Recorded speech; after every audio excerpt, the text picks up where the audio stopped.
Dr. Kiltz. Good morning, Lisa. How you doing? I'm great. How are you? Excellent. It's a beautiful day. It is, and we had a wonderful webinar last night. I enjoyed it tremendously. I wish we could have gone on longer. I know. And I think part of the idea is maybe on our weekly video is to take some of these questions that come in and talk about them and Absolutely. share those ideas. And because we're all looking for more and more information as to the whys and what can we do. Yes. And although it's not always a simple one answer, it's important to keep the conversation going for us to learn how to make this better. Absolutely, and I think our clients are encouraged that they can get the information right from you, and we always encourage scheduling free phone follow-up talks, free phone consults, and contacting us within the patient portal, calling our office at any time if you have any medical questions, but we're happy to cover some of those here today.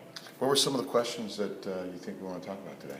Well, last night I actually saw a few questions about immune testing and when should it be done, before even starting a cycle or midway through a cycle, and most importantly, is immune testing something that we only do after multiple failed cycles or multiple miscarriages?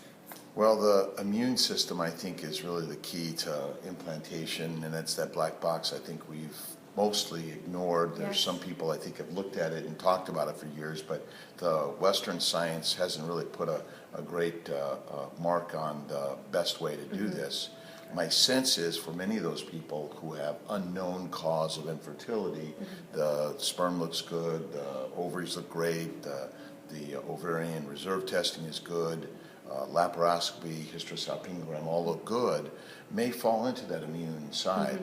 I often find that if you carefully look at the history, you'll find people with evidence of celiac disease or gluten intolerance, history of allergies, thyroid dysfunction, irritable bowel, skin reactions, asthma, that'll tell you they have some immune health issues going on or have had them in the past. That kind of raises a flag that they have it. The testing may not be so important there. Certainly those people who have had losses, you want to look at the immune system and look at natural killer cells, look at antithyroid antibodies, ovarian antibodies, look at anticardiolipin antibody, lupus anticoagulant, and there really are many, many tests that we're finding newer and newer that give us a better idea of how to pinpoint these things. I think as we're finding we're using very expensive high-tech IVF and just like we haven't gotten pregnant and you have failed with everything else, let's move on to this. Why not look to doing a little more empiric treatment for the immune cause with intralipids, with blood thinners like aspirin and Lovenox, being a little bit more in tune to treating people with possible folic acid defects with MTHFR, gene defects, and a host of these. I always say that the blanket approach is that good approach to your health and wellness, because any one thing isn't usually the cause.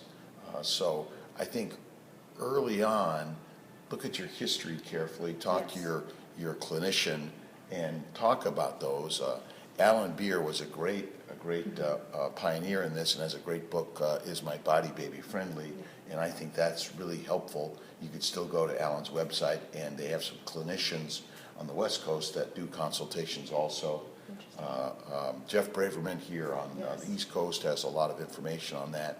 I think that more and more the word is spreading that the immune implantation side is really very critical. So I think ask about it, look at it early, don't wait. It should be part of our comprehensive evaluation, along with looking at chromosome testing to look for possible gene chromosomal abnormalities that may be a factor in all of this. So ask the questions, and there's a lot out there. Dr. Google can be really helpful, by the way, but you have to distill it and talk to your practitioner or provider about that and how it may help you. Great. Well, thank you very much. And we also, our Seed by Healing Arts services, our practitioners offer a great approach as well to work on the immune system, to help support the immune system, quiet the immune system, with stress reduction with yoga and massage and acupuncture, while also supporting fertility with these services and our Chinese herbs. So that's another good approach too. If you are a few months out and maybe you're not ready to start specific treatments yet, you can speak with an acupuncturist. You can start yoga ahead of time, start a good healthy diet, and work to resolve and to improve your fertility even months before you may even be ready to start. Very important, because this isn't just for your fertile health. Yes. It's for your overall health and wellness and balance. Yeah. And so lymphatic drainage, Maya massage, self-care. Yes.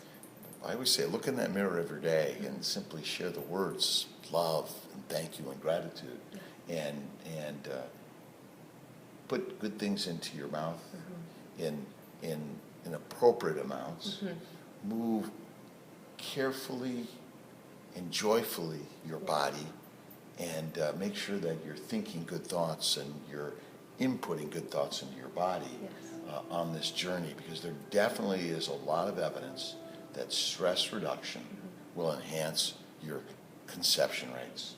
Great. And with or without Western fertility treatments, it really is out there available, and most of it can be done without much cost.